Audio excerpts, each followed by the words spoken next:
Querido Señor y Padre que estás en el cielo, te queremos dar todos nuestros problemas. Te queremos dejar a ti todas nuestras cargas, para que tu Espíritu Santo sea el que nos ayude, el que nos fortalezca. Señor, danos fe para creer que tú eres el Dios de lo imposible, para confiar que tú harás lo que nosotros no podemos hacer. Y ayúdanos a nosotros a ponernos en tus manos cada día, para que así podamos estar seguros y en paz. Señor, ahora te queremos pedir que vamos a abrir tu palabra, que tu Espíritu Santo, quien la inspiró, sea el que ilumine nuestra mente y nuestro pensamiento para entenderla, y que podamos salir de aquí transformados y llenos de tu Santo Espíritu.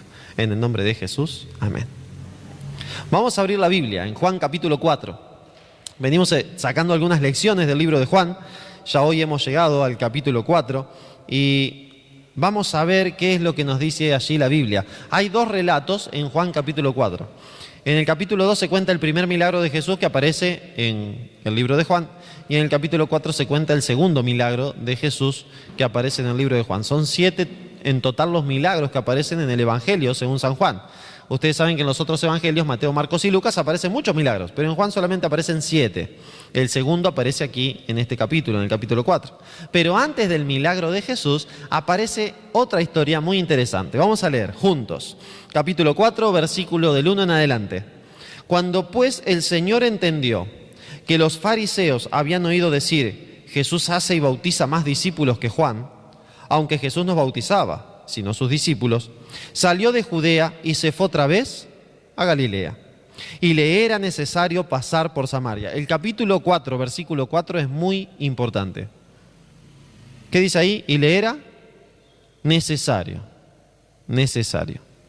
Era una necesidad. Tenía que ir, tenía que pasar por ahí. Ustedes saben que si tuviéramos un mapa, veríamos acá abajo donde estaba Jesús, tenía que subir Jesús y tenía que pasar o por Samaria o dar toda la vuelta para no pasar por Samaria. Era como ir de Córdoba a Santa Fe. Y uno podía hacer el camino corto, ruta 19, e irse a Santa Fe, o podía decir: no quiero pasar por Arroyito, así que me voy a ir hasta Rosario y de Rosario me voy a ir a Santa Fe. Pero ahí tenés casi 200 kilómetros más, no importa, no quiero pasar por Arroyito. Ustedes saben que los judíos odiaban prácticamente a los samaritanos y viceversa, los samaritanos odiaban a los judíos. Y entonces, cuando tenían que ir hacia Galilea, no pasaban por Samaria, se daban toda la vuelta, aunque hacían un montón de kilómetros más, simplemente para no pasar por tierra de los samaritanos. Pero Jesús dice acá que le era necesario pasar por Samaria. Hay veces que a nosotros nos parece que necesitamos cosas. En los chicos pasa, en los niños a veces, ¿no? Y viene tu hijo y te dice: necesito tal cosa. Y es un deseo, no es una necesidad. Pero en este caso no es un deseo, no es algo que se le ocurra a Jesús, es un plan que Dios tiene. Y sabemos que Jesús actuaba no por lo que quería, sino por lo que Dios le pedía. Así que Dios le había pedido que ese día, al salir, pase por Samaria. Así que se va con sus discípulos. Me imagino la cara de los discípulos cuando llegaron a la bifurcación del camino y Jesús dice: no, vamos por acá. Pero Señor, ahí hay un montón de samaritanos. Sí, es necesario pasar por Samaria. ¿Qué habrán pensado los discípulos? Está loco el maestro, ¿para qué vamos a pasar por los perros de esto? Ustedes saben que los judíos a los samaritanos les llamaban perros. ¿Para qué vamos a pasar por la casa de los perros de esto? No, es un desastre esto. ¿Qué quiere hacer el maestro? Y ustedes saben que Jesús a veces iba adelante y los discípulos se quedaban atrás para ir cuchillando, para ir sacándole el cuero a Jesús o a algún otro. Hay muchas veces que Jesús iba adelante caminando y sabiendo lo que estaban hablando se daba vuelta y le decía: ¿por qué están pensando eso? ¿Por qué están hablando de eso? ¿Por qué están sacando el cuero? Me imagino que los discípulos habrán hablado demasiado y bastante sobre el propósito por el cual Jesús quería pasar por Samaria, pero ellos ni siquiera se imaginaban lo que estaba por pasar. Así que llega el versículo 5 y dice: vino pues a una ciudad de Samaria llamada Sicar, junto a la heredad que Jacob dio a su hijo José. Y estaba allí el pozo de Jacob. Entonces Jesús, cansado del camino, se sentó así junto al pozo. Era como la hora sexta. En la Biblia las horas se dividen de esta manera, en el Nuevo Testamento. Tenían a las 6 de la mañana era la hora primera. Así que la hora sexta era a las 12 del mediodía. Y la hora doceava era a las 6 de la tarde. De ahí se terminaba el día y arrancaba la noche. Y la noche estaba dividida en 4 vigilias. De las 6 a las 9 la primera vigilia, 9 a 12, 12 a 3 y 3 a 6. Se terminaban a las 6 de la mañana y se terminaba la noche. Se terminaba la cuarta vigilia y arrancaba la hora primera. Así que cuando llega la hora sexta, Jesús llega junto al pozo, ahí en Sicar, a las 12 del mediodía más o menos. Y entonces se sienta junto al pozo. Y dice el versículo 7, vino una mujer de Samaria a sacar agua del pozo y Jesús le dijo, dame de beber. Pues sus discípulos habían ido a la ciudad a comprar de comer.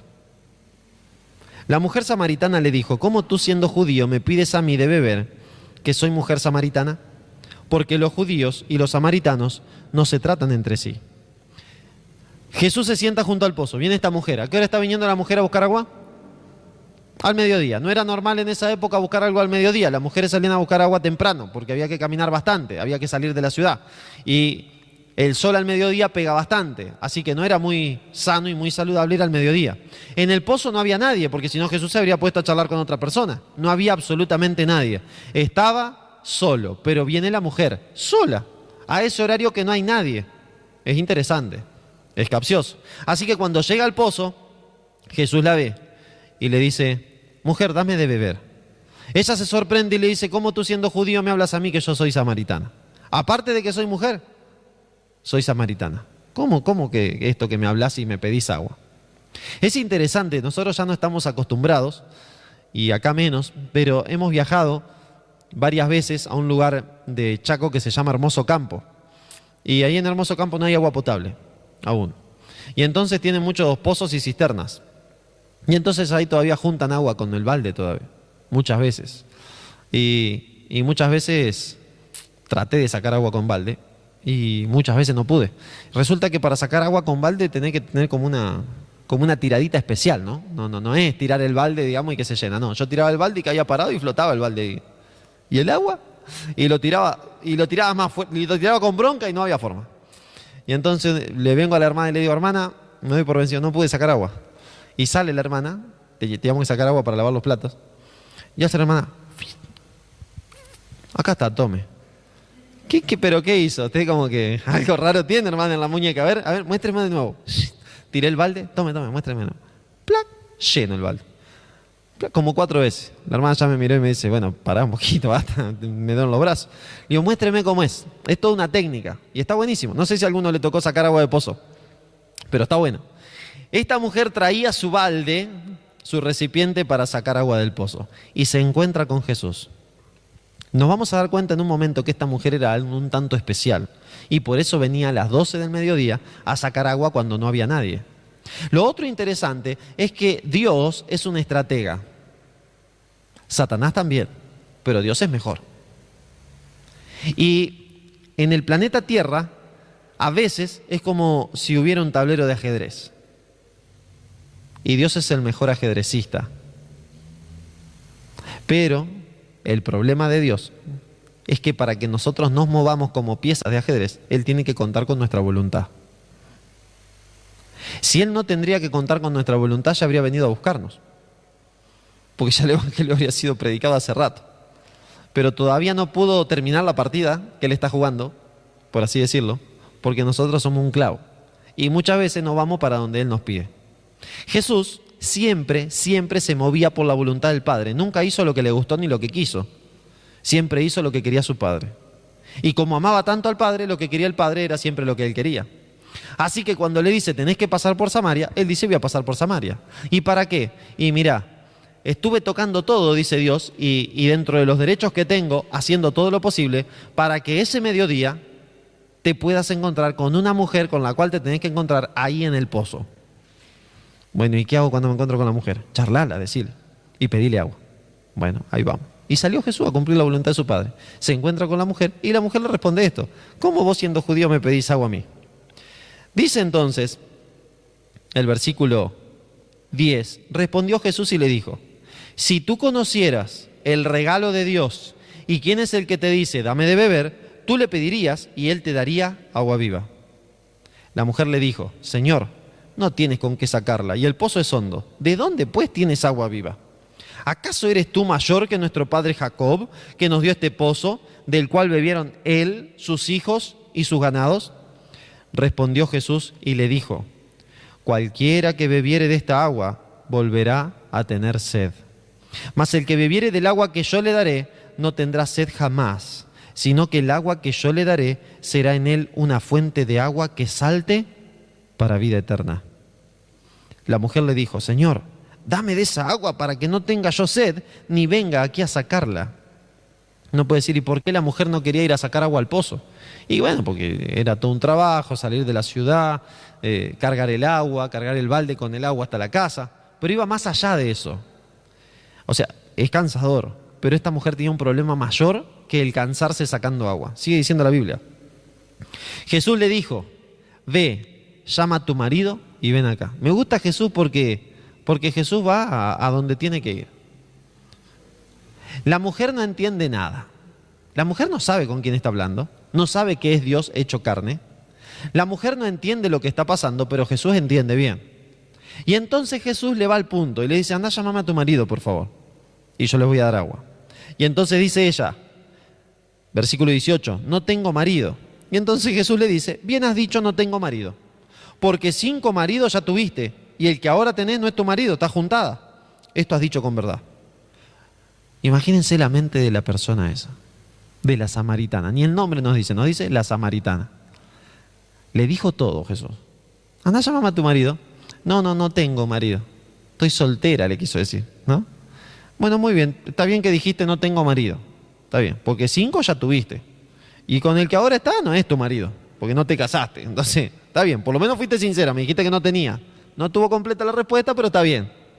Y entonces, la mujer se sorprende. La mujer dice, ¿qué está pasando? ¿Cómo que sabe que yo tuve 5 maridos? ¿Cómo que sabe que soy media del sí fácil, ¿no? Cuando viene algún muchacho bonito y poderoso. Y entonces le dice, Señor, me parece que tú eres profeta. Había algo en el corazón de la samaritana. En primer lugar, en el corazón de la samaritana había pecado. La samaritana no estaba bien ante Dios. No estaba bien ante Dios. Tenía problemas de pecado. Pero aparte de eso, en la samaritana estaba el deseo ferviente de conocer cómo había que adorar a Dios. Estaba el deseo ferviente de conocer a Dios y que Dios haga un cambio en su vida. Por eso, Dios Padre alinea las cosas y manda a su Hijo a que se encuentre con esa mujer. ¿Era importante el ministerio de Jesús? ¿Fue largo el ministerio de Jesús? No, 3 años y medio. Dios en la tierra, cumpliendo un ministerio, solo 3 años y medio. ¿Es importante el tiempo? ¿Había tiempo para perder en 3 años y medio? No. Así que si Dios lo mandó a Jesús a encontrarse con esa persona era importante para Dios.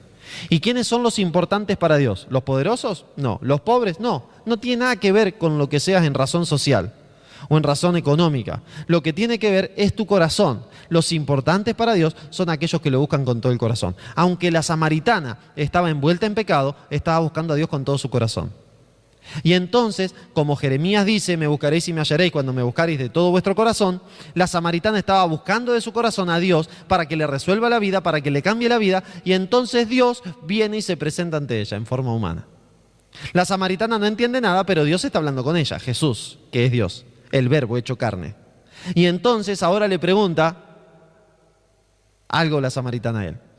Le dice, me parece que eres profeta, pero sigue hablando. Y le dice, nuestros padres, versículo 20, adoraron en este monte y vosotros decís que en Jerusalén es el lugar donde deben adorar. Había una incógnita en el corazón de la mujer samaritana. Los samaritanos y los judíos se habían separado hacía ya muchos años, por un problema grande que tuvieron entre ellos. ¿Por qué? Porque un rey que empezó a gobernar le quiso subir los impuestos. ¿Se acuerdan de Roboam? Empieza a gobernar Roboam y pide consejo. Y entonces va a los ancianos y le dice, ¿qué consejo me dan para que gobierne bien este pueblo? Bueno, le dice, mira, tu papá Salomón fue medio bravo con los impuestos. Bájale un poquito los impuestos y te ganás a la gente. Y una vez que te gana la gente y la gente te quiera, está buenísimo porque te van a querer como rey. Ah, bueno. Se fue Roboam a comer un asado con sus amigos. Le dice, che, muchachos, miren, los ancianos me dicen esto. No, estás loco vos. Te van a ver como un debilucho. Subile los impuestos. Reventalo con los impuestos. Y decirle, si Salomón fue duro a mi padre, yo voy a ser 10 veces más duro. Y al que no pague los impuestos lo voy a reventar. Sí, tenés razón, voy a hacer eso. Así que al otro día se levantó con la loca y le dice, no, súbanle todos los impuestos, y salió por todas las noticias que subían los impuestos. Entonces 10 tribus de las 12 de Israel, dice, ¿qué tenemos nosotros que ver con este tipo? ¿Qué tenemos nosotros que ver con el vástago de Isaí, con la descendencia de Isaí? Si le quieren subir los impuestos, que le suba a ellos, nosotros nos vamos por el otro lado. Entonces se dividió el reino de Israel, en el reino del sur y en el reino del norte. De ahí empezaron a estar divididos y peleados. Fueron muy poquitas las ocasiones que lucharon juntos o que pelearon juntos contra alguien. Si no, estaban divididos.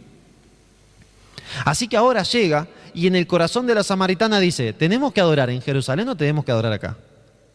Yo quiero adorar como Dios quiere que adore. ¿Dónde tengo que adorar? ¿Qué es lo que tengo que hacer?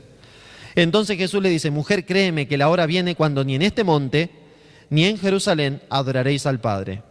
Vosotros adoráis lo que no sabéis. Nosotros adoramos lo que sabemos, porque la salvación viene de los judíos, le dice Jesús. ¿Por qué la salvación viene de los judíos? Y porque Dios le confió su palabra a los judíos, también dice el apóstol Pablo. Dios le dio la palabra a los judíos. ¿Quiénes fueron los que escribieron toda la Biblia? Desde Moisés hasta Malaquías, fueron todos gente judía, gente del pueblo de Israel. Así que la salvación viene de los judíos, y más aún, el Salvador era judío. Así que la salvación viene de los judíos, le dice él. Mas la hora viene, y ahora es, cuando los verdaderos adoradores adorarán al Padre en espíritu y en verdad, porque también el Padre tales adoradores busca que le adoren. Dios es espíritu, y los que adoran en espíritu y en verdad es necesario que le adoren. La mujer le dijo, sé que ha de venir el Mesías, llamado el Cristo. Cuando Él venga nos declarará todas las cosas. Y entonces Jesús le dice, yo soy el que habla contigo. Jesús a casi nadie le decía que Él era el Mesías, no lo andaba difamando.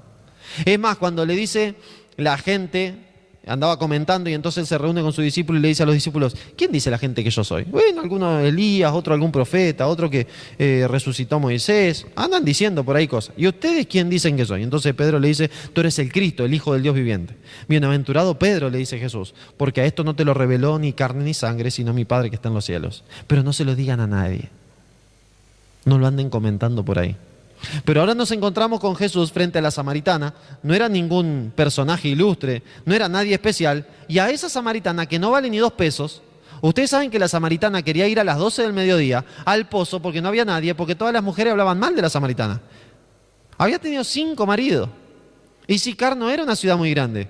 Y pueblo chico, infierno grande, dice el comentario, ¿no? El refrán, el dicho. Y entonces la samaritana estaba en boca y labios de todos. La samaritana estaba cansada de que ella pase, hola, ¿qué tal? Buen día.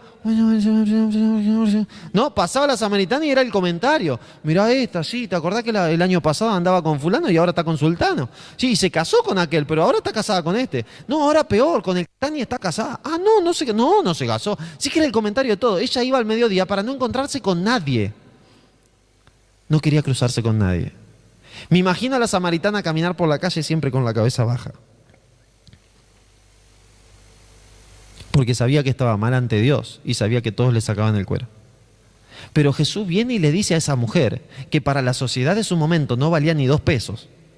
Jesús viene y le dice, yo soy el Mesías, el que habla contigo.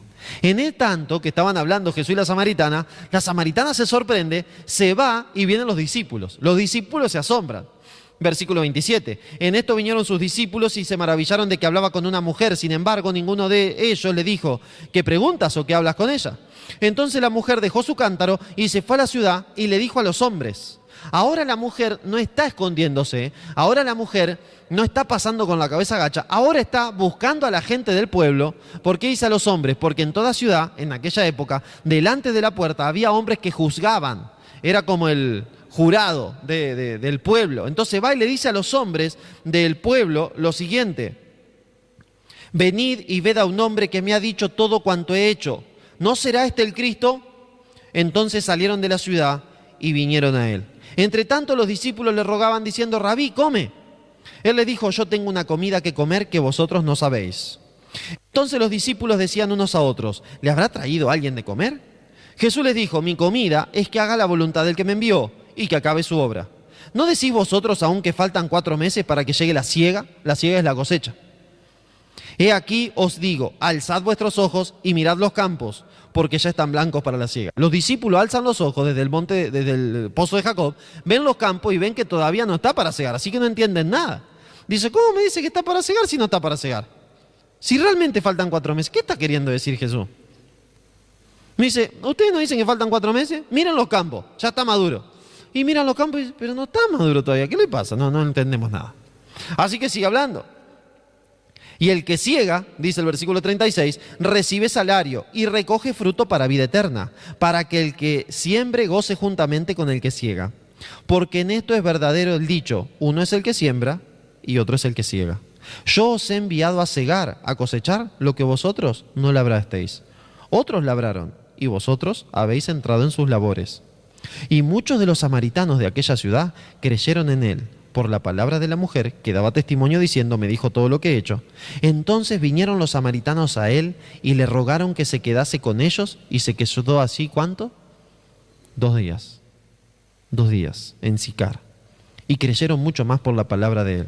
Y le decían a la mujer, ya no creemos solamente por tu dicho, porque nosotros mismos hemos oído y sabemos que verdaderamente este es el Salvador del mundo, el Cristo. Así que Jesús le es necesario pasar por Samaria, le es necesario pasar por Sicar. ¿Por qué? Porque allí había un grupo de gente que tenía el corazón maduro. Cuando Jesús habla de que la siega ya está lista, de que el fruto ya está maduro para ser cosechado, no está hablando de los campos. Está usando los campos como ilustración, está hablando del corazón de las personas. Y Dios quiere que nosotros tengamos el corazón maduro también, para que Él nos pueda cosechar. El Señor quiere que nosotros seamos parte de su cosecha. Él quiere transformarnos. Podemos estar como la samaritana o podemos estar como los discípulos.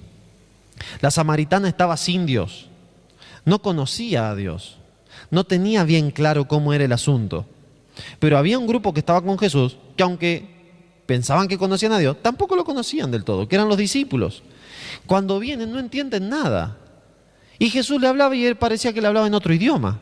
Y a veces con nosotros puede pasar lo mismo. Podemos leer la Biblia, el Señor nos puede decir su voluntad y puede parecer que no habla en otro idioma y no entendemos nada. Y terminamos haciendo lo que nosotros queremos y no lo que Él nos dice simplemente porque no lo entendemos. Porque el Padre quiere que le adoremos en espíritu y en verdad. Y hay muchas veces que corremos un riesgo grande. Salir a hacer una obra que se hace en el espíritu y salir a hacerla en la carne. Y cuando la salimos a hacer en la carne es como si habláramos otro idioma, porque en la carne no se puede hacer nada que tenga que ver con el espíritu, porque según Gálatas capítulo 5, la carne es contra el espíritu y el espíritu es contra la carne. Y según Romanos 8, la carne, lo que siembra para la carne, de eso se cosecha corrupción. Entonces nosotros cuando hablamos de sembrar en la carne, estamos hablando de hacerlo con nuestras propias fuerzas. En cambio, cuando salimos a hacer algo para Dios, con el Espíritu Santo en nosotros, ahí hay poder. El desafío de salir en el Espíritu es que no tenemos que salir a hacer lo que yo quiero o lo que pienso que está bien, sino que tengo que depender al 100% de un agente externo y terminar haciendo lo que otro me dice y no lo que yo quiero hacer. Y a veces no es fácil. ¿Por qué? Porque en nuestro corazón existe el orgullo desde que nacemos. Y entonces a veces no es fácil hacer lo que otro me dice. Normalmente yo, en mi experiencia personal, siempre quiero hacer lo que yo quiero hacer. Pero el Señor a veces me dice cosas que tengo que hacer y cosas que no me gustan hacer. Y ahí se me plantea una decisión. ¿Hago lo que yo quiero o hago lo que Él me pide? Y lo que yo quiero como que me parece que va a estar bueno, va a estar mejor. Pero ¿y si hago lo que Él me pide y no me gusta? ¿Y si hago lo que Él me pide y me va mal? ¿Y si hago lo que Él me pide y...? Lo lindo de hacer lo que Dios te pide es que en el proceso de hacer lo que Dios te pide te das cuenta que es lo mejor que te pudo haber pasado en el mundo. Que es la cosa más linda que te pudiera haber pasado. Y que aunque parecía que no te gustaba, vos no te conocías a vos mismo porque te empezás a dar cuenta que es lo que más te gusta. Cuando Dios te manda a hacer algo, es maravilloso. Y Dios lo mandó a Jesús al pozo de Jacob para que se encuentre con esta mujer, con la samaritana. Es lindo cuando Dios te manda a cumplir misiones y a pelear batallas para Él. Lo interesante de las batallas de Jesús es que muchas de ellas al principio parece que son una derrota aparente. Vos empezás a cumplir lo que el Señor te muestra y al principio parece que es una derrota, parece que va a ser todo un fracaso. Muchas de las batallas de Jesús arrancan así. Parece que todo va a ser un fracaso. Imagínate a Jesús viendo a sus discípulos. ¿Quién eligió a los discípulos? Muy bien. Entonces, ¿quién los eligió? Dios, porque Jesús no hacía nada de lo que él quería.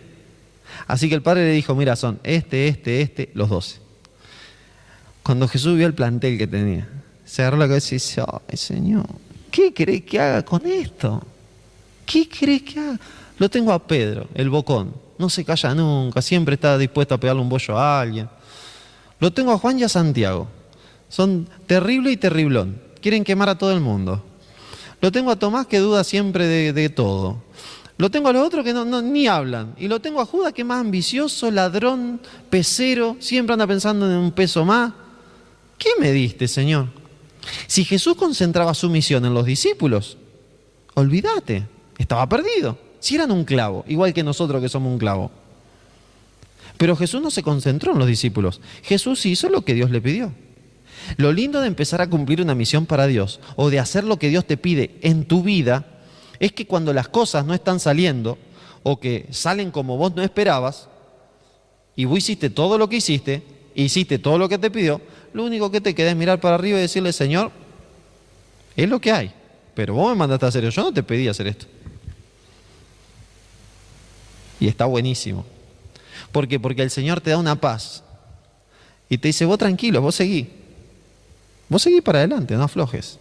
En la vida de un cristiano, en la vida de un hijo de Dios, hay veces que parece que no hay salida. Parece que lucho y lucho y lucho y no hay salida.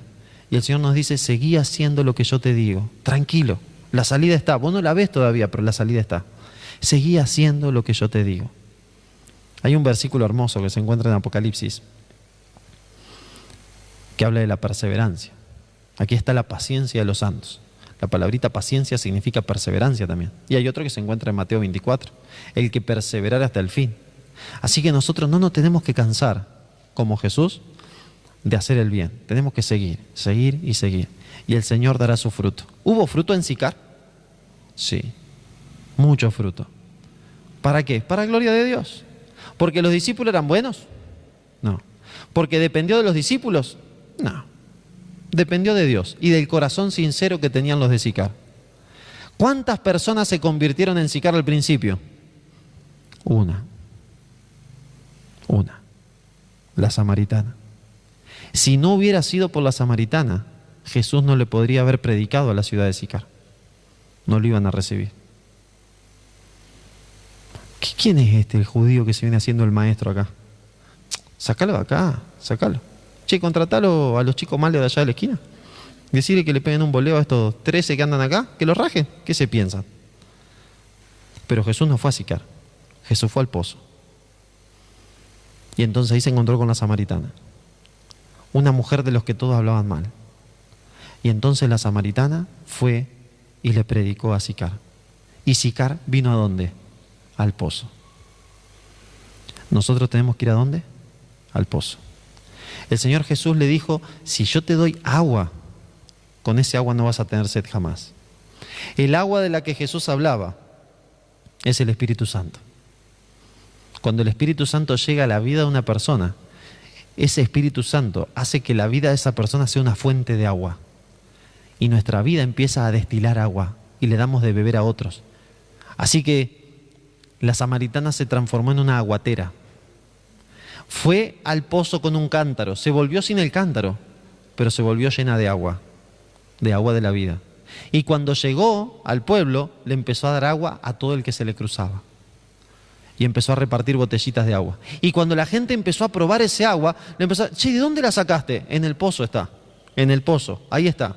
Ahí está el que dice ser el Mesías. Ese es el que me dijo todo lo que yo hice. Ese es el que... Agua de la vida. Agua de la vida. ¿Estaríamos dispuestos en esta tarde a decirle al Señor, Señor, quiero que me des de ese agua? ¿Quiero que me ayudes a hacer tu voluntad como la hizo Jesús? ¿Quiero ser como los discípulos? Bueno, como los 11, que tardaron un poquito pero se convirtieron. ¿O quiero ser como la samaritana, que se convirtió al toque y empezó a dar agua? ¿O quiero ser como los hombres de aquella ciudad, que escuchando lo que la samaritana les dijo, acudieron a Jesús, testearon, revisaron y dijeron, sí, aquí está la verdad. Aquí está la verdad. me voy a quedar con esto y voy a seguir para adelante. ¿Te gustaría decirle eso al Señor? ¿Vamos a decirle eso al Señor? Vamos a ponernos de pie, vamos a orar. Hay algo hermoso en la historia de Juan capítulo 4. Y lo más lindo de Juan 4 es que hay vidas transformadas. Vidas transformadas.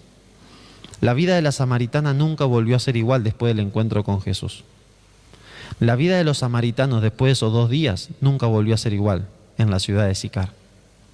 La pregunta es, ¿tu vida está siendo igual? ¿O ya tenés un punto de tu vida donde vos podés decir, desde este punto mi vida ya no fue igual? Si no tenés un punto en tu vida de un encuentro con Jesús, donde vos podés decir, desde este punto en adelante mi vida ya no fue igual, hay que buscar un encuentro con Jesús. Hay que orar al Señor y decirle, Señor, yo me quiero encontrar con vos. Hay que levantarse temprano y buscarlo a la mañana, en su palabra, clamarle en oración. Orar como nunca antes, leer la Biblia como nunca antes para tener un encuentro personal con Jesús. Todas las personas que tuvieron encuentros personales con Jesús nunca fueron iguales. Algunos los rechazaron y su vida nunca fue igual, porque vivieron como ellos querían y nunca llegaron a ser plenos. Y otros lo aceptaron y su vida nunca fue igual. Llegaron a la plenitud de la vida, como la samaritana. Entonces, en esta tarde le vamos a pedir al Señor que nos ayude a pensar si nuestra vida está antes del encuentro con Jesús, está experimentando el encuentro con Jesús o ya está después. Y si está antes, que le podamos pedir al Señor, Señor, quiero tener ese encuentro con Jesús. Si estamos durante el encuentro con Jesús, que le digamos, Señor, quiero disfrutar de este encuentro para que nunca más mi vida vuelva a ser igual. Y si ya estamos después del encuentro con Jesús, decirle, Señor, yo no quiero tener solo ese encuentro, me quiero encontrar contigo cada día, para que ningún día de mi vida vuelva a ser igual. El de hoy no puede ser igual al de ayer, y el de mañana no puede ser igual al de hoy. Mañana tengo que vivir experiencias distintas que las de hoy, porque Dios tiene un plan para vos y para mí, para cada día. ¿Vamos a orar? Querido Padre Celestial, gracias. Gracias por tu palabra. Señor, te queremos pedir que tú nos muestres dónde estamos. Puede ser que nos encontremos antes del pozo, antes del encuentro personal con Jesús. Y si es así, te queremos pedir, Señor, que nos ayudes a tomar tiempo para orar como nunca antes, que nos ayudes a tomar tiempo para leer la Biblia como nunca antes, que nos ayudes a encontrarnos con Jesús de forma personal, de forma tal de que nuestra vida cambie para siempre, que nunca vuelva a ser igual. Señor, pero puede ser también que alguno de nosotros pueda estar en el proceso de encuentro con Jesús y estemos conociendo a Jesús y nos estemos encontrando con Él. Te queremos pedir que este proceso sea maravilloso y que nuestra vida después de esto cambie para siempre. Pero Señor, también podemos estar en el después, en decir, en tal momento de mi vida yo me encontré con Jesús, de ahí mi vida cambió. Pero si es así, Señor, queremos pedirte que nuestra vida tenga un encuentro personal con Jesús cada día y que ningún día de nuestra vida sea igual al día anterior. Que cada día podamos cumplir tu voluntad, podamos cumplir tus propósitos, podamos estar donde tú quieres que estemos y haciendo lo que tú quieres que hagamos, para gloria y alabanza de tu santo nombre. Señor, bendice a todos mis hermanos que están aquí presentes. Acompáñalos, Señor, con la presencia de tu Espíritu Santo y que las decisiones que hemos tomado en esta tarde, Señor, permanezcan hasta la eternidad. Y que cuando Cristo venga a buscarnos, así como la samaritana se va a levantar seguramente para recibirlo, nosotros también podamos estar allí para ir al cielo con Él. En el nombre de Jesús pedimos estas bendiciones. Amén, Señor. Amén.